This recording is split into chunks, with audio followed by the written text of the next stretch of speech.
Hola, ¿qué tal? ¿Cómo están? Pues bueno, estoy muy contenta porque es mi primer detox aquí en 4S para hablar de la zona metropolitana de la Ciudad de México, cómo vamos a este 2024 y bueno, más contenta porque me acompaña Maye Sánchez, que es nuestra directora de investigación, y pues vamos a platicar muy rico de cómo vamos, pero además cómo estamos en contraste contra otras ciudades. Pues sabemos que la Ciudad de México no ha pasado por sus mejores tiempos en los últimos meses, pero bueno, siempre es un mercado muy atractivo para la inversión. Pero ¿qué tanto y cómo estamos en relación a otras plazas? Pues justamente eso es de lo que vamos a platicar el día de hoy, ¿verdad, Maye? Es correcto. Muchas gracias por la invitación, Marisol. Yo encantada de acompañarte y obviamente pues compartir perspectivas, ¿no?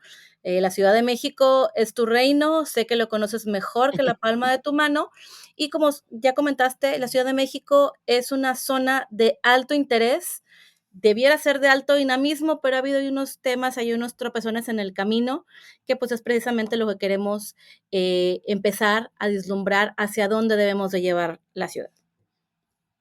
Exactamente, Maya. Así que bueno, pues sin más preámbulo, vamos a arrancar y bueno, siempre yo comento que la vivienda sigue al empleo, ¿no? Esa es la premisa básica, ya desde hace poquito más de 20 años que mis arrugas lo respaldan, pues hemos hablado de que el tema del trabajo, pues es uno de los polos o el polo generador de demanda principal para que haya una dinámica inmobiliaria, especialmente para el tema de la vivienda. Y en este sentido, bueno, pues les quisimos compartir cómo vamos en temas industriales, ¿no? Se habla mucho de todo el tema del nearshoring, de toda la inversión extranjera que está llegando a nuestro país. Y si bien la Ciudad de México no es de estos mercados que suenan tan llamativos, no están llegando quizá las grandes fábricas o industrias que están llegando, por ejemplo, a Monterrey o al Bajío, pero pues hay que dimensionarlo y hay que entender que es un mercado muy, muy grande. A ver, al tercer cuya de este 2024 tenemos un inventario bastante amplio con una disponibilidad de apenas un 4%. Los precios de renta han venido incrementando. Hoy estamos ya rondando los $10 metro cuadrado mensual. Sin duda, el mercado con los precios más altos en temas industriales. Entonces, obviamente, pues esto va dinamizando, ¿no? Dentro de los principales corredores que tenemos, pues como sabemos, como tal en la Ciudad de México no están, no tenemos espacio, aquí ya no cabe ningún tema industrial, pero sí hacia las periferias, ¿no? Hacia la salida a Querétaro, principalmente corredores como Cuautitlán, Huehuetoca, Zumpango, Tultitlán, son precisamente los que están teniendo el mayor desarrollo en temas industriales y también la mayor absorción, ¿no? En cuanto a los espacios que hoy se están desarrollando y bueno, pues también los que van entrando y saliendo. Entonces, cuando hablamos de gross absorption, pues sí, por supuesto que vemos que estos cuatro corredores son justamente donde se concentra la mayor participación de estos espacios que hoy se están ocupando. Y esto, bueno, pues, ¿qué tiene que ver con la vivienda? Pues con lo que ya empezaba yo, ¿no? Justamente hacia donde se desarrollen estos polos es donde también habrá una mayor dinámica y una mayor demanda con respecto a espacios residenciales, que es lo mismo que ocurre en otras plazas, ¿no, Mayer? Es correcto. Aquí, por ejemplo, cuando se dio el anuncio de Tesla, fue de, híjole, empezó a ver el run run, empezaron a tocar inclusive las puertas de 4S con nosotros comercializamos de en qué zona me conviene invertir, ¿no? Entonces, para nosotros, además de obviamente todo lo que menciona Marisol, de que se vuelen polos de desarrollos en un mercado regional, también empiezas a aparecer en un foco hacia nivel nacional para temas de inversión. Entonces, si bien ahorita no está la Ciudad de México dentro del top de los sexys, Ciudad de México por sí mismo no ocupa que nadie me lo pimpee ni le coquetee, siempre ha sido un mercado suficientemente grande y afecta, y obviamente cada una de estas zonas por sí misma, pues hay que estarlas monitoreando para ver qué tipo de producto hace falta complementarlo, ¿no? Que también es ahorita creo que algunos de los huecos que vamos a ver, ¿no? Esas necesidades crecientes, más allá de las zonas tradicionales, que son las que siempre traemos en boga, ¿no?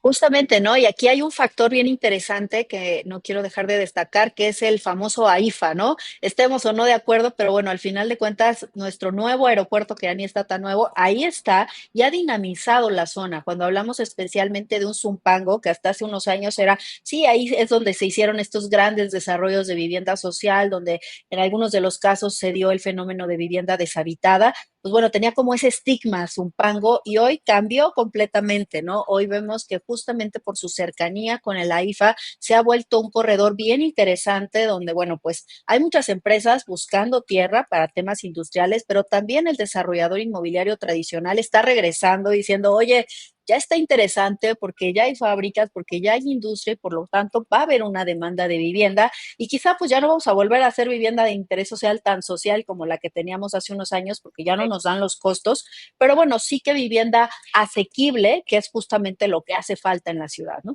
Es correcto. Bueno, no sé si que avancemos porque hay mucho que platicar.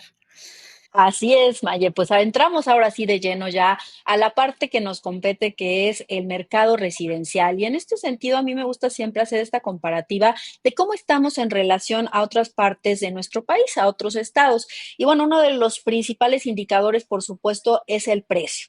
A nivel general, bueno, de acuerdo con la Sociedad Hipotecaria Federal, hoy el ticket promedio de una vivienda en México es de 1.7 millones de pesos y la apreciación que tuvimos fue de un 9.4%. Es decir, si hacemos esta comparativa a cómo estábamos hace un año, sin duda, pues la vivienda ha tenido un incremento importante. Sin embargo, en la Ciudad de México, que también la estigmatizamos con que es carísimo y bueno, hoy hay pues mucho foco por parte de las autoridades, que es algo positivo, por supuesto, en poner más vivienda asequible, que por supuesto que es necesario. Sin embargo, pues vemos que los precios no han crecido tanto, precisamente porque hemos tenido un mercado con ciertas complejidades. Los últimos 4 o 5 años se ha ralentizado. ¿Y esto qué ha generado? Pues bueno, es oferta y demanda. Obviamente, si no se está desplazando a los mismos ritmos que teníamos hace unos años, a los mismos ritmos que se presentan en otras ciudades, pues los precios no los puedes estar incrementando al mismo volumen que se hace en otras entidades de nuestro país. Y aquí está clarísimo, a ver, la ciudad que ha tenido la menor apreciación en el último año, comparando este segundo Q del 2024 versus el segundo Q del 2023, es justamente la Ciudad de México, que hubiera sido una estadística que no nos esperamos, ¿no, Valle? Como que siempre dices, Ciudad de México, carísimo, están sube y sube los precios, pero bueno, ya justamente cuando volteas a ver los datos, pues te das cuenta que sí, no baratos no somos, pero no necesariamente es la ciudad que ha tenido las mayores apreciaciones, especialmente en el último año. Y eso, como en todo, pues es un elemento que puedes usar a tu favor desde el punto de vista comercial, ¿no? Entonces, obviamente encabezan el listado estados que son muy sexys, ¿no? Un tema de un Quintana Roo, un Baja California, sabemos los valores a los que se ha apreciado un Tijuana, inclusive un Yucatán apuntado por Mérida, que está por arribita de la media, ¿sí? Son elementos que se han vuelto atractivos para inversionistas y Ciudad de México, pues ha batallado un poquito con ese branding, pese a que en algunos elementos debiera estar más competitivo que otras zonas, ¿no? Entonces, es ahí donde debemos ver dónde están esas oportunidades para poder capitalizarlas, ¿no? Hay zonas en las que precisamente, como dice, se percibe que ya está muy caro, pero a lo mejor en esas zonas lo que debemos de pensar a lo mejor no es solo un producto a la venta, sino un producto orientado a inversionistas, un producto que pueda hacer a usos mixtos. No sé, a lo mejor ese es prejuicio mío, Marisol, y ya te lo vamos a platicar. Pero creo que en Ciudad de México también por tema de permisos, etcétera, los proyectos de usos mixtos no son tan sexys como en otras partes del país, ¿no? Entonces eso te permite que, o más bien eso a lo mejor te orilla, que los proyectos se conceptualicen muy grandes en lugar de hacerlos más compactos y sumar otro tipo de giros con cual acabarnos el CUS, por ejemplo, ¿no? Sí, totalmente de acuerdo. Esa es la realidad. Para el tamaño de ciudad que tenemos, para la demanda que existe, el desarrollo de proyectos de usos mixtos, la realidad es que no ha explotado con el potencial que tiene, ¿no? Con el que vemos en otras ciudades como Monterrey, como incluso Tijuana, que bueno, pues estos son los que dominan en el mercado. En el caso de la Ciudad de México, pues no necesariamente, pero al final de cuentas lo que yo digo es que son ciclos de mercado, ¿no? Hoy vemos que quizá no estamos en el tope de los que más se están apreciando, pero son picos y valles. Si nos vamos un poquito más atrás en el tiempo, por supuesto que la Ciudad de México ha estado en el corazón y en el tope, porque bueno, al final somos la ciudad más poblada de nuestro país y pues la demanda ahí está. Simplemente pues el mercado se va ajustando de acuerdo con los diferentes ciclos y hoy que bueno pues están entrando nuevos proyectos que igual ya lo hablaremos más adelante distintos, porque esa es la realidad, sí se ha ido ajustando el mercado y hoy afortunadamente ya no seguimos acumulando y acumulando más oferta de segmentos residencial plus y premium, sino que ya estamos buscando hacer más oferta de vivienda media, pues esto mismo ha generado que justamente esos proyectos que están enfocados más hacia lo que le alcanza a la gente, que pues prácticamente es eso, es a lo que le alcanza a la gente para pagar, pues son los que están teniendo un mayor nivel de apreciación. Sí. Pero bueno, vamos adelante. En este caso, bueno, también dimensionando cómo estamos en relación a otras plazas en cuanto al número de ventas, al número de viviendas que hoy se están ya escriturando. Estas estadísticas corresponden a las viviendas que se financian a través de un crédito hipotecario, ya sea a través de organismos públicos o privados, Infonavit, Fobiste y la banca comercial. Y bueno, a nivel anual, en el caso de la Ciudad de México, vemos que cerramos con poco más de 14,000 unidades. Sin embargo, bueno, pues algo que sí es dramático es que el interés social es inexistente. Como ya lo podemos ver aquí, interés social se financiaron el año pasado 164 viviendas. A ver, con una población con la que tenemos, cuando el nivel de ingreso de las familias está en promedio en torno a los 16,000 pesos mensuales, que justamente pues va enfocado a vivienda de interés social, ese nivel de ingreso y esa capacidad de compra, el que hoy solo se puedan vender 164 viviendas en todo el año, es una tragedia, esa es la realidad, hay que decirlo con todas sus letras. Y bueno, veamos esta comparativa contra Nuevo León, ahí sí nos pusieron los regios la vara muy alta. Nuevo León tiene poco más de 21,000 viviendas financiadas por año correspondientes a interés social. Y aunque echémosle sal a la herida, veamos el tema de un Tlaxcala, que hasta en broma dicen, ¿Tlaxcala realmente existe? Y wow, ¿sí? Entonces, pero yo cuando lo veo, digo también, wow, en esa reconfiguración del segmento residencial. Entonces, veamos, el vacío medio lleno en lugar de medio vacío.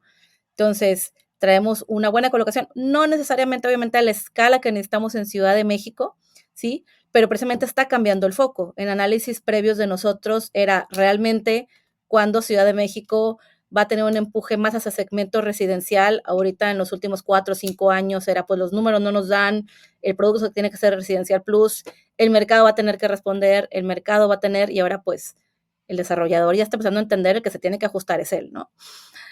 Entonces, para mí un buen dato, una buena referencia, ese balance que tenemos en media residencial, que ahí sí si los comparas con los líderes, un Estado de México, bueno, también podemos sumar Estado de México con nosotros, Nuevo León, Jalisco, que obviamente es otro cantar, pero estamos a un números ya más saludables hacia el tema de vivienda media, sin duda. Sí, totalmente de acuerdo. La verdad es que, como bien comentas, hay que ver el vaso más lleno que vacío y en este sentido, pues por supuesto, ir viendo dónde están las oportunidades y justamente el segmento medio residencial es donde estamos vislumbrando estas oportunidades de desarrollo, tanto para el inversionista como para el cliente final en la Ciudad de México. Y aquí, bueno, para seguirle echando un poquito más de sal a la herida, ahorita ya vamos a pasar a las buenas noticias, pero para nada más dimensionar cómo estamos, cómo nos ha ido en los últimos 9 años, pues bueno, sí vemos que ha habido una contracción muy importante comparando el mismo ciclo, enero a julio del 2015 versus enero a julio del 2024. Pues bueno, hace 9 años, a estas alturas, estábamos en poco más de 17,500 viviendas vendidas, de las cuales poco más de 11,000 eran de vivienda nueva. Este año, pues, ¿cómo vamos? Vamos en 13,198, es decir, un 24% abajo de cómo estábamos hace 9 años, pero especialmente la vivienda nueva es donde vemos esta contracción tan importante. Y a ver, ¿por qué? Hay muchos factores, obviamente. Uno de ellos, pues sí, también la falta de oferta, porque no se están ingresando el mismo número de proyectos que teníamos, especialmente para segmentos bajos. Tenemos un volumen importante, poco más de 1,500 proyectos activos, pero en segmentos de interés social y medio, la realidad es que, pues, no se están desarrollando los que son necesarios y los que teníamos hace 9 años. Entonces, precisamente por esto ha tenido también una contracción las ventas. Obviamente, pues pasamos por muchas cosas que nadie esperaba, el tema de la pandemia, por supuesto, el tema del freno a los permisos de la construcción, el incremento en las tasas de interés, vaya, fue como la tormenta perfecta que nos llevó a esto. Pero lo que yo digo siempre es, bueno, yo creo que ya llegamos a ese ciclo en el cual pegamos a un poco lo más bajo y de aquí para arriba, y lo estamos viendo, ¿no? Ya a las cifras que tenemos al segundo Q de este año, ya empezamos a ver una cierta recuperación, pero sí hay que dimensionar que la caída ha sido importante en este ciclo de los últimos 9 años, donde especialmente la vivienda nueva es la que ha tenido la mayor contracción. Y repito, no es un tema de demanda, la demanda ahí sigue, la gente se sigue casando, se sigue divorciando, con lo La cual demanda demandan una vivienda. está impresionante, perdona que te interrumpa, Marisol, te lo prometo que no lo vuelvo a hacer. No, Este, hombre, pero, híjole, veamos que inclusive traemos una reducción del 30%, ¿sí? 13,000 menos 17 versus 13,000, pero creció la demanda residencial de 5,000 y creció la demanda residencial plus en términos netos.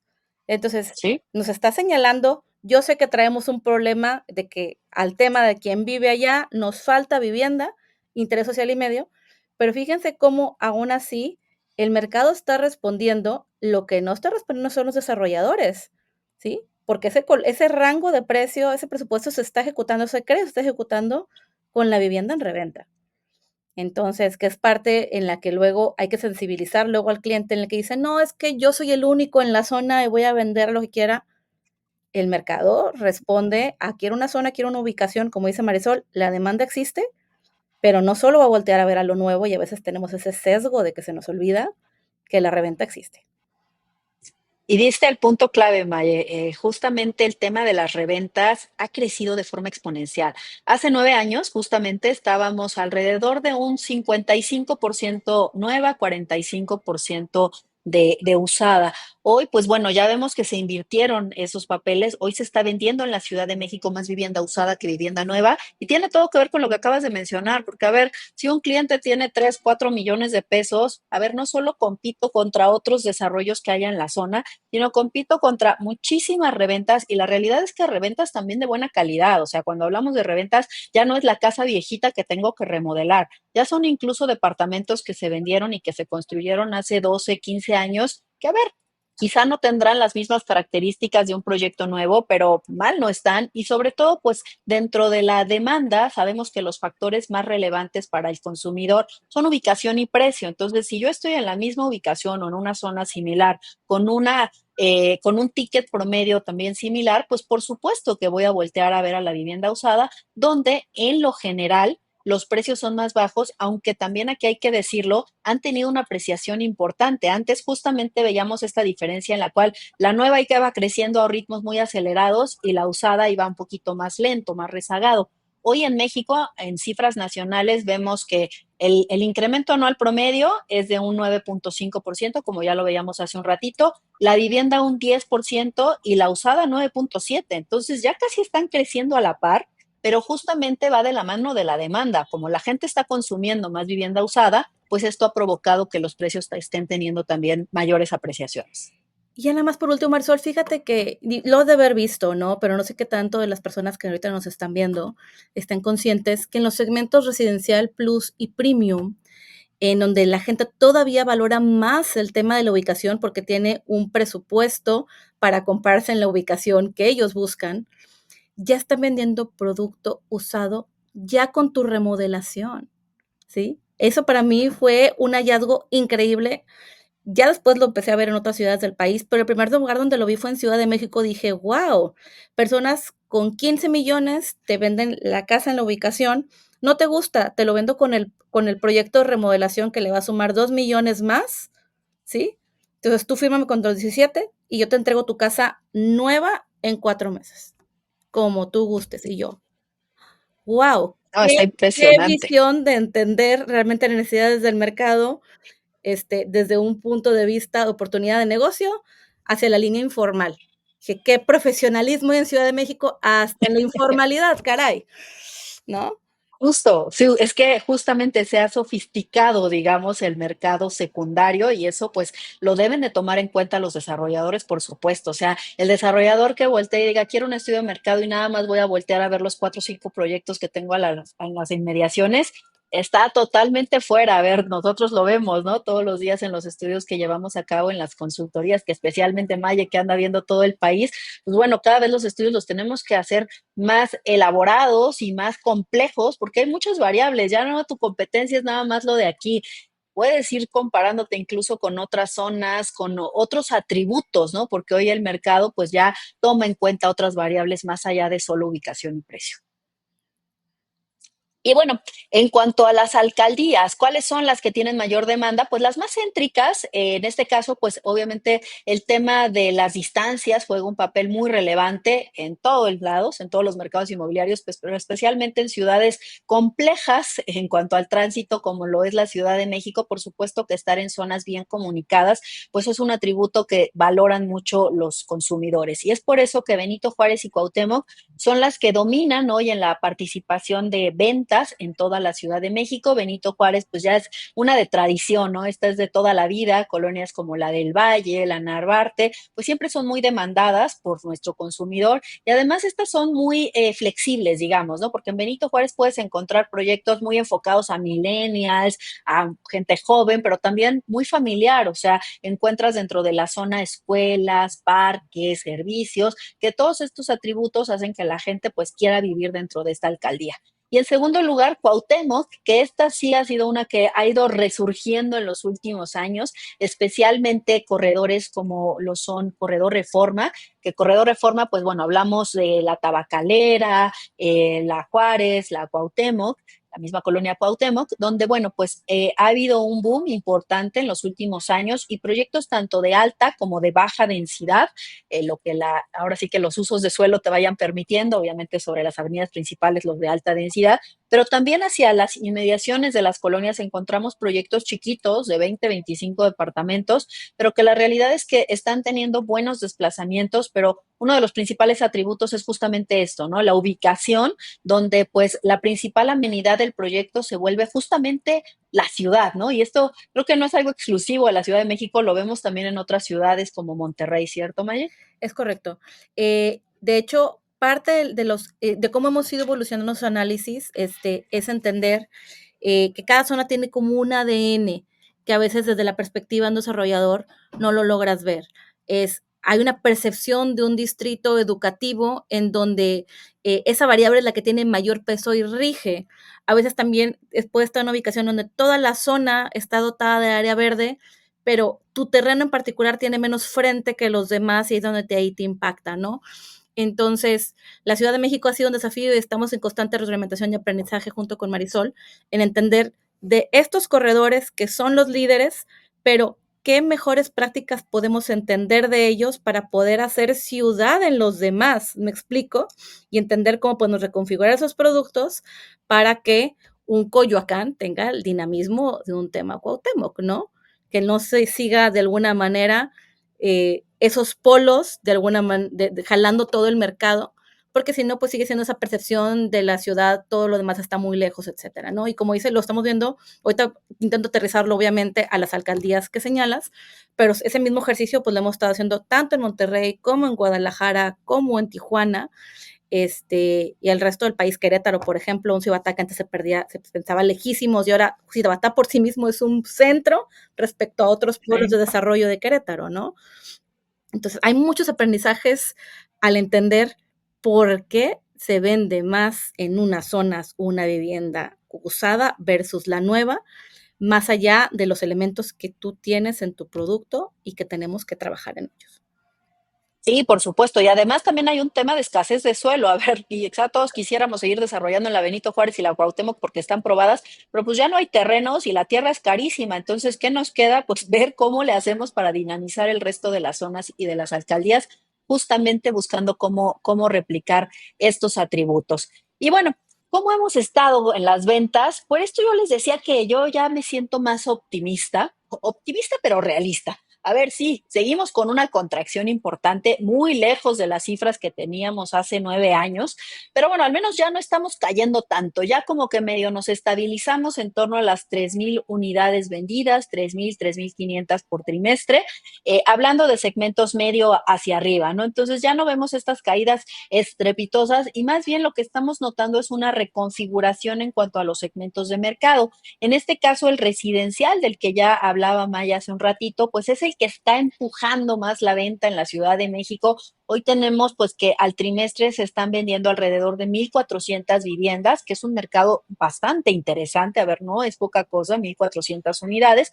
En segundo lugar, el residencial plus también, donde bueno, este sí puede tener un poquito más de vaivenes, sobre todo cuando entran las preventas, que compra mucho inversionista, porque esto también hay que decirlo, ya está regresando el mercado de inversionistas, que hace unos años pues era el más importante. Hubo proyectos en estos tiempos de hace 9 años donde había proyectos que más del 80% los compraban inversionistas. Entonces, por supuesto que era un mercado sumamente importante y relevante. Después vino la pandemia y bueno, todo lo que ya hablamos y pues ahí bajó la participación de inversionistas y especialmente este año hemos notado que están regresando, más cautelosos, sí, pero están regresando y especialmente en estos segmentos altos son los que van dinamizando. Cuando sale un proyecto en estas famosas preventas de Friends and Family, es cuando ellos aprovechan, obviamente con precios preferenciales, y vienen estos picos y ya posteriormente pues otra vez se va normalizando el mercado, que es algo que ocurre también en otras ciudades, ¿no? Sin duda. Bueno, para mí lo más interesante es precisamente que el segmento residencial se muestra más sólido que los demás, eso como dicen, nos presenta un buen panorama. Y el segmento residencial plus, al tener la caída más fuerte, es ese aprendizaje de, ok, ya que tenemos una disminución de esta manera importante, pues hay que empezar a cuestionarnos todos. Eh, el producto no se vende porque no hay mercado, y me recapitulo a la filmina que vimos anterior con Marisol, en el que veíamos que entonces la vivienda usada estaba repuntando, o es que el producto no está alineado.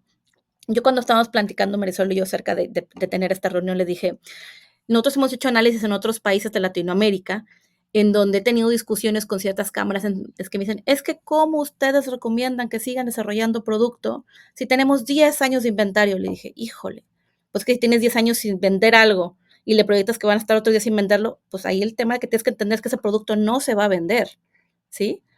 Entonces, a lo mejor son los elementos en donde algunos segmentos que vemos esa desaceleración, pero tenemos esa contraparte que se está vendiendo lo usado, pues lo que tenemos que hacer un llamado a despertar y a reconfigurar a que se alinee, porque no es un tema de ticket, porque si no vendría el colapso fuerte.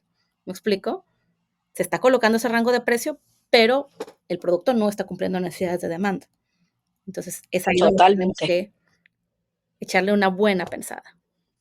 Sí, claro. Y aquí nada más aclarar, cuando hablamos del medio es de 1 a 2 millones de pesos, porque luego es todo un tema, ¿no? El medio para aquí puede ser uno, para allá otro. Entonces, bueno, para acotarlo mejor, medio aquí es de 1 a 2 millones, residencial de 2 a 4 millones prácticamente, para que, bueno, lo tengamos mejor dimensionado. Y justamente aquí vemos esta participación por segmento, donde pues está claro que el residencial es el que ha ido ganando participación. Esa vivienda de 2 a 4 millones de pesos que en el 2023 representaba el 38% de las ventas, hoy equivale ya casi a la mitad de todo lo que se vende. De estas 3,500 unidades que estamos teniendo de desplazamiento trimestral, prácticamente el 50% está en este ticket, que es algo afortunado. La realidad es esa, porque también hace unos años empezamos a subir mucho el ticket y ya estábamos en torno a los 6.5 millones de pesos en la Ciudad de México. Y obviamente, pues esto también fue un factor por el cual se contrajo el mercado. A ver, ¿cuántas familias pueden pagar una hipoteca de una vivienda de 6 millones de pesos hacia arriba?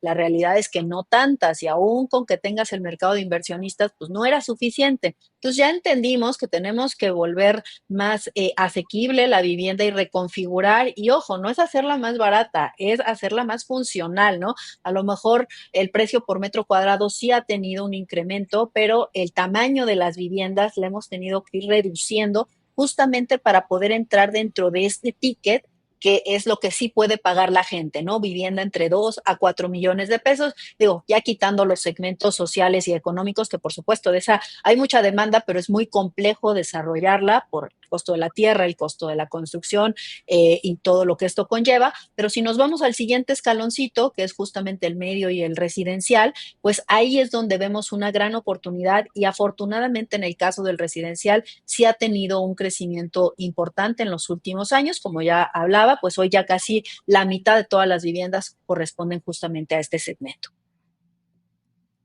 Y bueno, aquí lo vemos por zonas, identificamos algunos de los corredores más importantes. La Ciudad de México es demasiado grande, pero algunas de las zonas más representativas que nosotros hemos identificado son sin duda Santa Fe y Contadero, donde, bueno, pues prácticamente ha estado bastante flat. Aquí pues no se han ingresado tampoco tantos proyectos, entonces esto ha hecho que el mercado ha estado pues bastante estable. Hubo ciertas afectaciones antes del 2023 porque pues como sabemos llegó la pandemia y mucha gente que trabajaba en la zona de Santa Fe pues hoy ya no necesariamente va o va todos los días. Entonces, pues digamos que una parte de la demanda ahí se redujo. Sin embargo, ya empezamos a notar una mayor estabilidad en este mercado, pero no es de los más dinámicos. ¿Cuáles son de los que vemos más dinámicos? Pues, por ejemplo, Roma Condesa, sin duda este es un mercado bien, bien interesante, pues es de los mercados trendy, donde llegan tanto inversionistas como compradores finales y donde, bueno, estamos hablando que se están vendiendo poco más de 130, 140 unidades mensuales en promedio, e incluso con algunos picos, especialmente cuando hay estas preventas y estos Friends and Family, donde sube la estadística. Y otra zona interesante es del Valle que ya hablaba yo hace ratito, que esta colonia es de tradición y esta es bastante amigable, digamos, para los diferentes perfiles, que eso también es interesante, porque de verdad, o sea, en los parques que hay en la del Valle te puedes encontrar extranjeros, millennials, centennials, empty nesters, o sea, prácticamente ahí conviven todos y es una zona pues bastante demandada y pues aquí lo podemos ver, ¿no? La estadística nos respalda, donde pues es la que ha encabezado en los últimos trimestres la venta en cuestión de segmentos, especialmente residencial y residencial plus. Y bueno, esto es bien interesante porque vamos a comparar qué tan rápido se vende, porque cuando hablamos de, a ver, se venden 3,000, 3,500, dices, esto es mucho, eso es poco, pues no sé, ¿cómo estamos en relación a otras ciudades en porcentajes? A ver, qué tan rápido o no estamos desplazando nuestro inventario con respecto a otras ciudades y en los diferentes segmentos de mercado. Y aquí pues te quiero dejar la palabra, Mari, para que Gracias. nos des tus impresiones. Gracias, Marisol. Aquí, fíjense que cuando estaba revisando toda esa comparativa, vemos que Ciudad de México, en parámetros, por ejemplo, un residencial plus, está equiparable a Monterrey. Recapitulemos alguna de la información que ya vimos, pues Nuevo León, para verlo como lo que vemos el tema de estados, pues está dentro del top 5, dentro del top 3, dependiendo de lo que estemos viendo en el tema de unidades, el tema del índice, etcétera. Entonces, en segmentos como Residencial Plus, que solía ser o es el core de algunas zonas, estamos equiparable a Monterrey. Inclusive, si vemos el tema de un Residencial Plus, no es, digo, un residencial y un Residencial Plus no estamos tan mal. ¿Qué pasa? Los proyectos de otros segmentos, ¿sí? Para un Monterrey, pues inclusive el barato, ¿sí? No está a un ritmo como un Guadalajara y un Monterrey. Desde la perspectiva nosotros que intentamos ver más allá de las ventas, ¿sí? En 4S, oye, es que el producto está desalineado, como les digo, no porque el producto exista y esté en el precio correcto significa que la gente lo va a comprar. Acuérdense que estamos dando el producto nuevo. Entonces, esto me llama que tenemos áreas de oportunidad y sabemos que, bueno, ahorita lo que pasa es que eso está en la periferia, entonces falta dotar de servicios, falta dotar de muchas cosas que todavía nos duelen y que nos lleva a que las personas, aunque pudiesen tener la capacidad de compra, sigan rentando para no tener esos pain points. Pero ahora vámonos a una zona en donde tiene una mejor reconfiguración, y eso lo hemos platicado en otros webinars, en donde Guadalajara, desde mi perspectiva y con todo que yo soy regia y estoy centrada en Monterrey, creo que Guadalajara está haciendo muy bien las cosas a nivel de tanto master plan, desarrollos por zona, en donde cada subzona, la zona Puerta de Hierro, la zona sur, se vuelven centros urbanos en donde no ocupa salir y tiene los mismos elementos de comercio, de trabajo, de vivienda. Entonces, eso lleva a que cada zona pueda jalar de un segmento y tener un ritmo, ¿sí? mucho mayor al que pudiesen tener otras zonas con una mayor colocación de ventas. No sé si me estoy explicando. Entonces, si vemos el big picture, ok, sí, Nuevo León coloca más a lo mejor que Jalisco, pero a nivel ciudad, Guadalajara hace mejor las cosas. ¿Y cuáles son las mejores prácticas que vemos de Guadalajara? El tema proyectos a nivel master plan, distritos urbanos, en donde es, como señalaba hace rato Marisol, la ciudad es nuestra amenidad y no implica que todo lo dotemos, simplemente a que esté un mejor conectado, un mejor replanteamiento y sobre todo ordenado en temas de demografía. No pensar de si voy a hacer un producto a partir de 6 millones en el que solo le va a alcanzar a Empty Nester, pensar que solo porque hago el producto muy bien hecho va a llegar a ese Empty Nester, sino ver en qué zonas de manera natural están agrupando los Empty Nesters y configurar un producto hacia allá. Entonces, está bastante interesante. Obviamente nos podemos quedar discutiendo mucho esos elementos, pero para mí veo definitivamente un panorama de recuperación en Ciudad de México con desafíos importantes, ¿sí? Pero esto pinta razonable para decir la media, ¿sí? Pero pues aquí tenemos una mejor práctica. ¿Sí? Sí, yo resumiría esta en 2 puntos. Uno, Premium Plus, por favor, desarrolladores, tengan mucho cuidado con este segmento. No digo que no lo hagan, pero claramente, pues es el que se está vendiendo más lento y si lo comparamos con otras ciudades, pues claramente tenemos ahí grandes áreas de oportunidad. Y por el otro lado, pues por algo vemos a tantos chilangos y regios en Guadalajara, porque es un mercado, la realidad es que muy atractivo, así que pues ya le cobraremos regalías a nuestros socios de allá porque les estamos haciendo el comercial de que Guadalajara es un gran mercado. Y bueno, con respecto al inventario, a ver, hablando del inversionista, ¿qué opciones tenemos? ¿Qué tan atractivas son las opciones que podemos tener para el inversionista en la Ciudad de México con respecto a Guadalajara o incluso a algunas otras plazas turísticas como lo pudiera ser Playa del Carmen? Y en este sentido, bueno, pues vemos que quizá no somos tan sexys porque pues nuestro producto es caro, ¿no? Hablando de inventario de 1 y 2 recámaras, especialmente en la zona poniente de la Ciudad de México, nuestro ticket promedio hoy está en 5.5 millones de pesos. Si un inversionista quiere entrarle a este segmento o a este producto de 1 y 2 recámaras, que bueno, le va a apostar al tema patrimonial, pero además obviamente al tema de rentas, pues en Guadalajara le va a costar más barato, le va a costar 3.4 millones y en Playa del Carmen pues también 4.9 millones, donde además, pues bueno, en el caso de Guadalajara, pues vemos que en los segmentos más bajos, en el producto de 1 a 1.8 millones de pesos, hay mucho más inventario, tiene muchas opciones, cuando en la Ciudad de México, pues en ese ticket de 1 a 2 millones de pesos prácticamente, pues no hay inventario, ¿no? Entonces, eso es lo que nos está haciendo falta, que es lo que mencionaba Maya. A ver, no estamos teniendo el producto sexy para los inversionistas, que otros mercados sí lo están desarrollando. Y cuando hablamos de que sea sexy, pues no solo es precio, sino también todo lo que tiene que ver con un desarrollo que te pueda garantizar que va a ser una buena apuesta por tu dinero, ¿no? Sin duda. En un deber ser de nuestra parte, nuestra metodología, y obviamente ese porcentaje siempre está en constante evaluación, pero nosotros teníamos como regla de dedo que cualquier producto inmobiliario debería tener al menos un 35% de mercado inversionista. Debías configurar tu mezcla de producto para apalancarlo y eso te aseguraba que durante los primeros 3 trimestres tuvieras absorciones aceleradas, ¿no?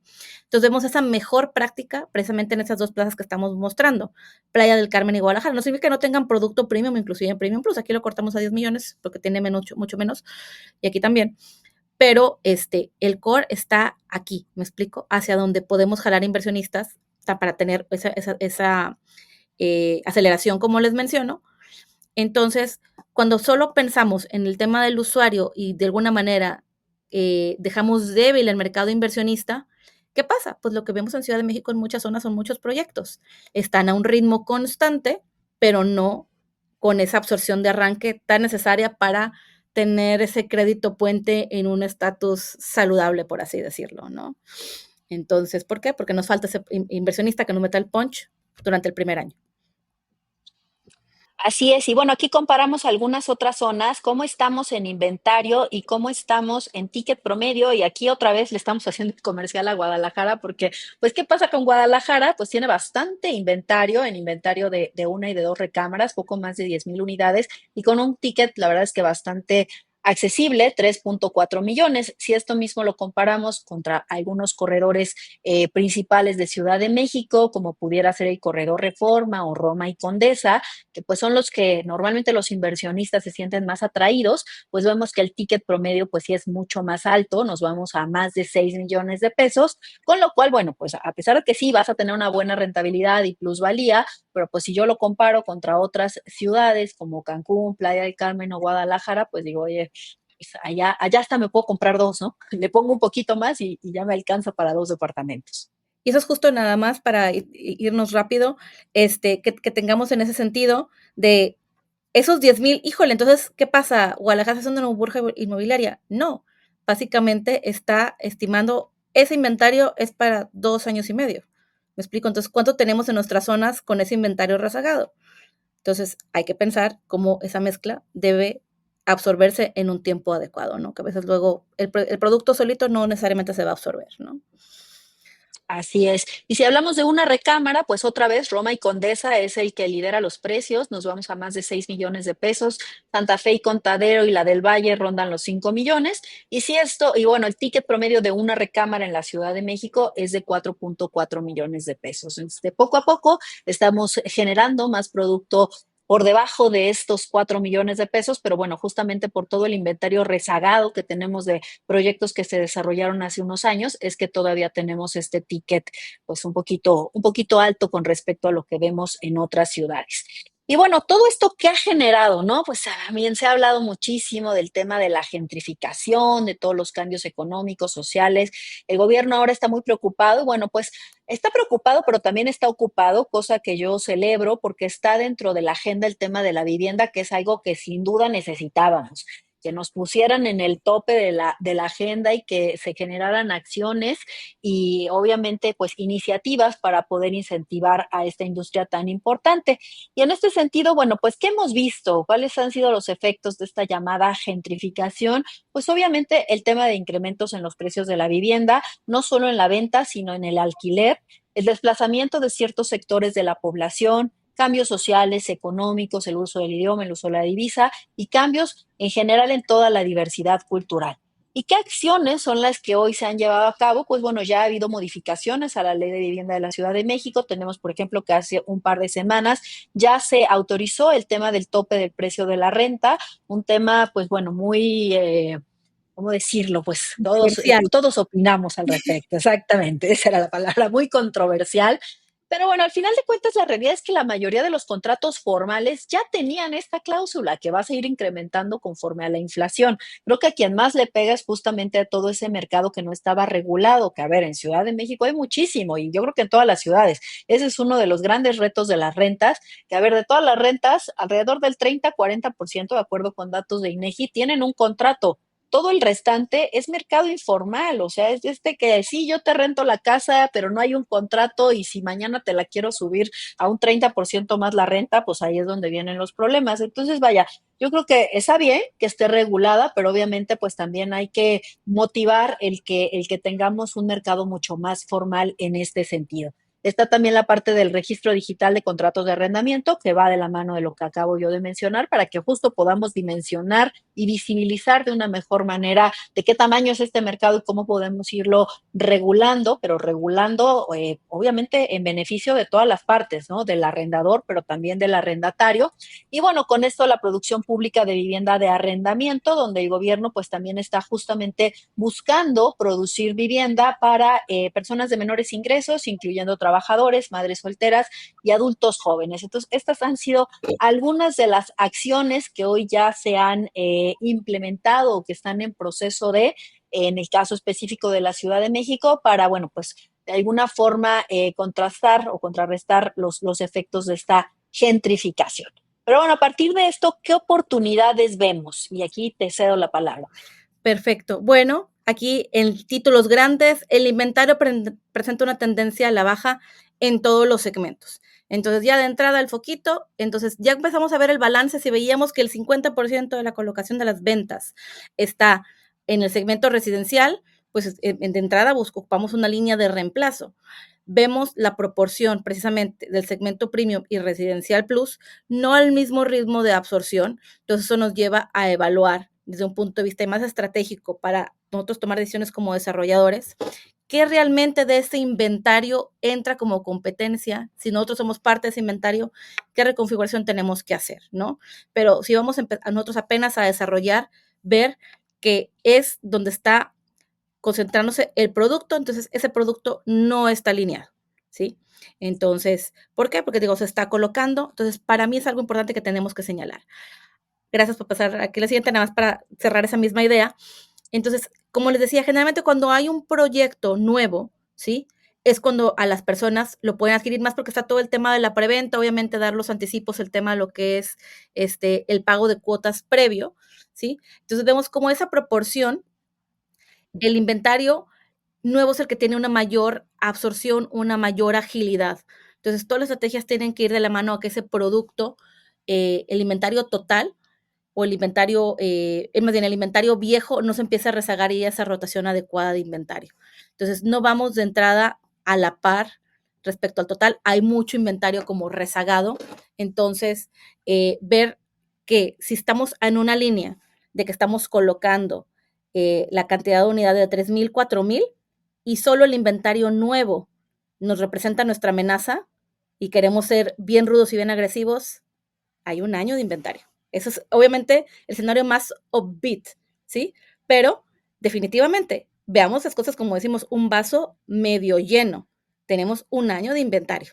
Entonces, dejando de lado todo lo que está, de aquí para adelante, borrón y cuenta nueva. Entonces, el desafío está bastante interesante y tendremos un panorama bastante optimista de hacer un producto correcto. Justo, y aquí hacemos este balance, ¿no? De cómo están las ventas y cómo está el nuevo inventario, pues está claro que lo que nos está haciendo falta es más inventario y aquí grandes oportunidades son las que pueden surgir para que justamente no acumulemos estos inventarios rezagados del pasado, sino que alineemos mejor nuestro producto versus la demanda que hay dentro del mercado. Y repito, y me gusta mucho enfatizar en esto, cuando hablo de demanda, no es nada más precio, no es nada más ubicación. Hay muchísimos factores que hoy tenemos que analizar. El mercado es cada vez más complejo. Hoy en México tenemos 11 tipos de familia. Entonces, para el desarrollador que siga pensando en mi casita o mi departamento para la familia de papá, mamá con 2 niños y el perro, pues no, ¿qué creen? Por lo menos en la Ciudad de México, ese mercado ya no es el que predomina. El mercado de madres solteras, padres solteros, familias unifamiliares, divorciados, vaya, cada uno tiene sus propias necesidades y además no solo es ciclo de vida, sino también todos los aspectos psicográficos de personalidad, de estilo de vida, que bueno, todos estos inciden y en función de que podamos hacer proyectos pues, diferenciados con un concepto atrás, es justamente lo que nos va a dar la oportunidad de tener una mayor demanda, ¿cierto, Maye? Sí, fíjate que ahorita en la anterior filmina señalaron de que se busca hacer vivienda en renta pública para esos segmentos desfavorecidos. Pero fíjate que, oh sorpresa, esos segmentos desfavorecidos como lo que son las madres solteras, creemos o todavía hay un cliché o un sesgo de pensar que ese mercado está en condiciones precarios de capacidad adquisitiva. Realizamos un estudio el año pasado, de la cual hay información, les podemos compartir, de lo que son los hogares monoparentales y entre un 30 y si no mal recuerdo un 43%, dependiendo obviamente la ciudad, el país, etcétera. Pero de esos hogares monoparentales son de segmentos C más o inclusive AB. Sí, por eso les digo que varía, o sea, 23, 15, 12, o sea, pero en total de 30 a 44, ¿sale? Entonces, cuando presenta esta información, muchos de los desarrolladores es que, wow, no hubiera pensado. Dijo, pero ahora que hago clic, claro, o sea, tengo un amigo divorciado que está de mi nivel socioeconómico, ¿sí? Y esta persona, pues paga una renta cara, pudiese estar comprando una vivienda, pero valora estar en esa ubicación o valora estar ahí por algún elemento en particular, ¿sí? Y prefiere rentar. Entonces, siempre que pensamos en tema de hacer un producto para inversionista en renta, automáticamente está el cliché, tenemos que hacer un producto barato, ¿sale? Y no necesariamente. Hay que hacer un producto correcto al precio que obviamente no sea negocio, pero con las características adecuadas para que la gente esté dispuesta a pagar un monto de renta, ¿sí? Y ahí sí nos llevan la delantera muchos países de Latinoamérica. La verdad, duele, nos encanta decir que somos México mejor que muchos países, pero Colombia lo ejecuta muy bien, ¿sí? Muy bien, productos completamente institucionales en renta de 200 o 300 unidades todo el enfoque hacia allá y no hacia un segmento en condición de asistencia social.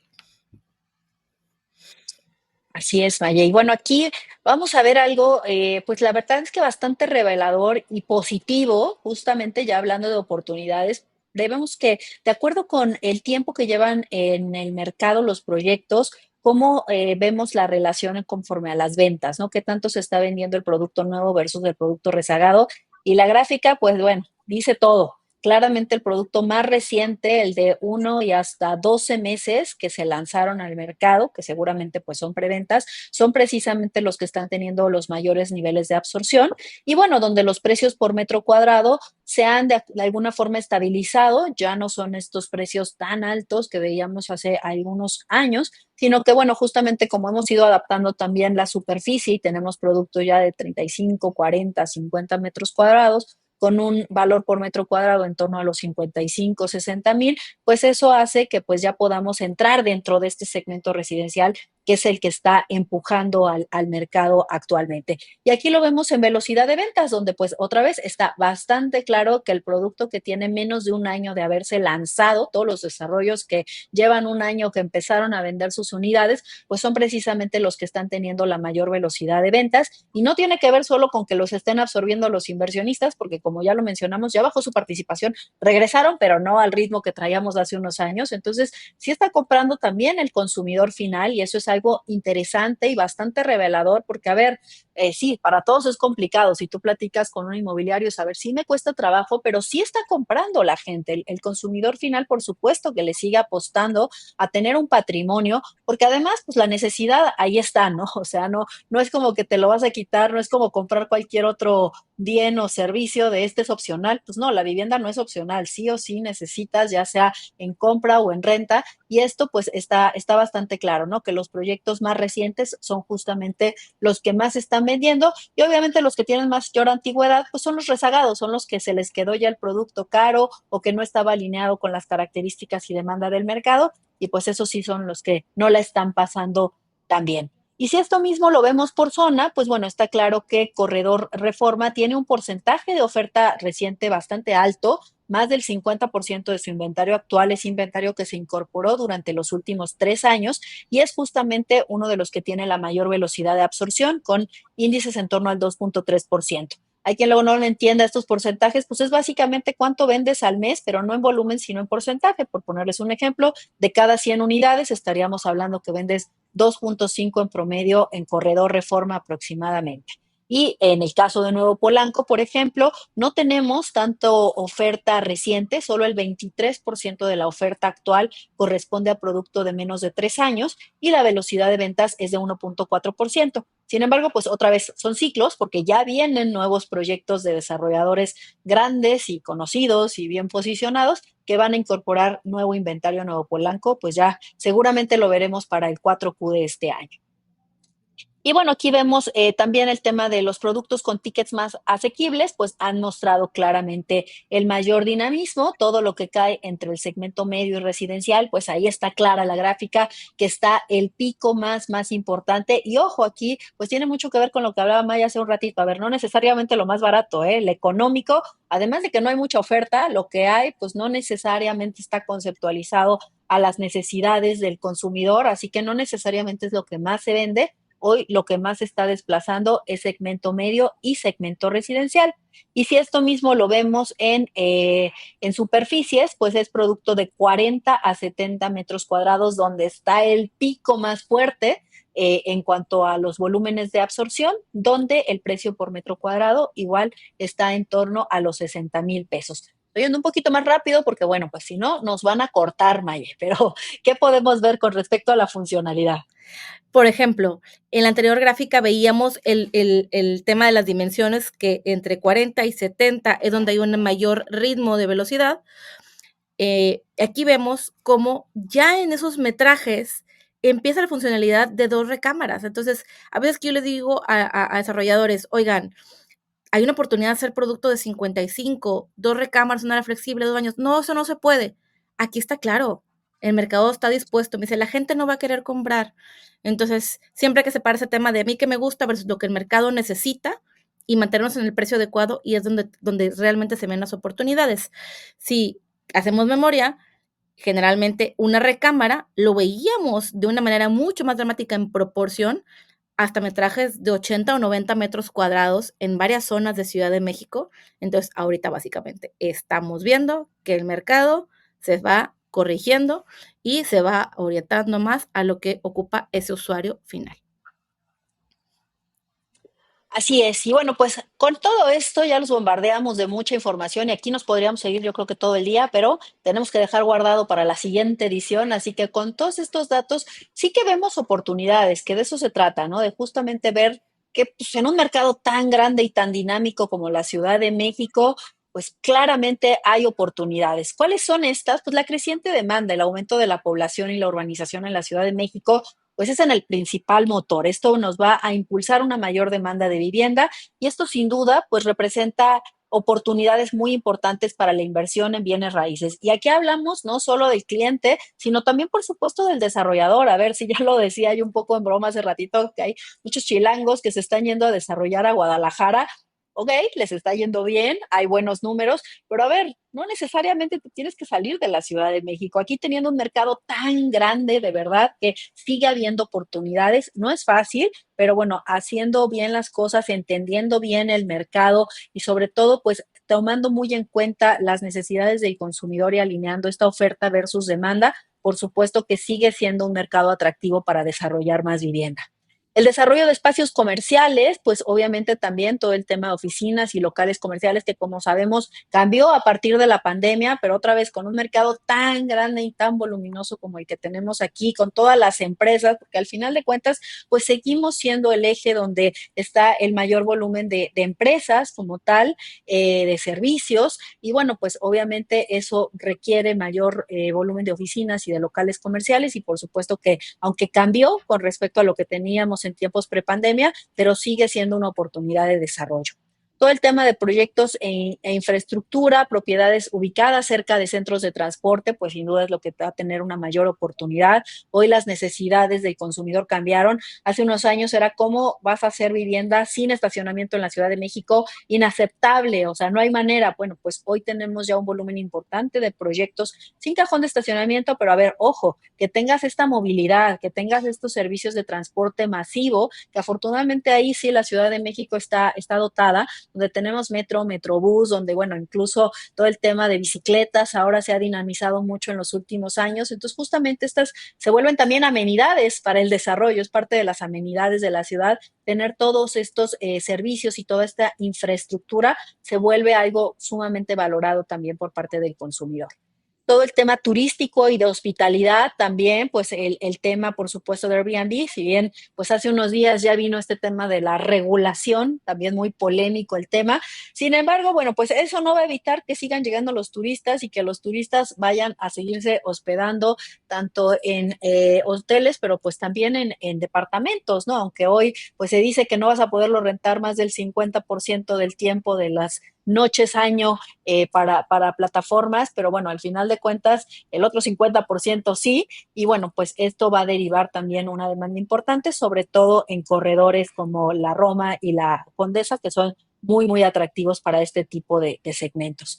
El mercado de bienes raíces de lujo, aquí, pues si bien veíamos que no es el que mejor se mueve, pero sí que hay segmentos y zonas, y sobre todo, ¿sabes qué? Aquí yo veo una oportunidad que me gustaría que nos comentaras cómo lo ves con respecto a otras ciudades, Maye, pero yo veo una oportunidad en el tema de proyectos brandeados. O sea, a mí me parece increíble que en la Ciudad de México, con el tamaño que hay, que a ver, sí hay un volumen importante de población AB, no son los más, pero sí hay un volumen importante, y que no tengamos casi proyectos brandeados. A ver, hicimos un estudio recientemente y no nos salieron más de 5, o sea, es increíble. Y si lo comparamos con otras ciudades de Latinoamérica, pues bueno, ya tú nos dirás, Y ¿no? fíjate que para mí este tema, y a lo mejor alguno de esos clientes a los que les estudio nos está escuchando, en pandemia hicimos precisamente estudios para la Ciudad de México en una de las mejores ubicaciones y la respuesta es no es momento. Entonces, de esos mismos análisis que, como dices, acabamos de terminar este año, a la vuelta de 4 años, yo sé que parece ayer, pero fueron 4 años, la perspectiva completamente cambia y para mí es justo, es un elemento de recuperación. Entonces, no tenemos el dinamismo que queremos, pero de nuevo, porque es un producto que está equivocado, que no me da el valor que el segmento premium y premium plus puede requerir. Entonces, justo el mercado de branded residence es uno para los que a nivel global se les proyecta mayor crecimiento, y qué mejor que una de las ciudades de mayor tamaño a nivel global.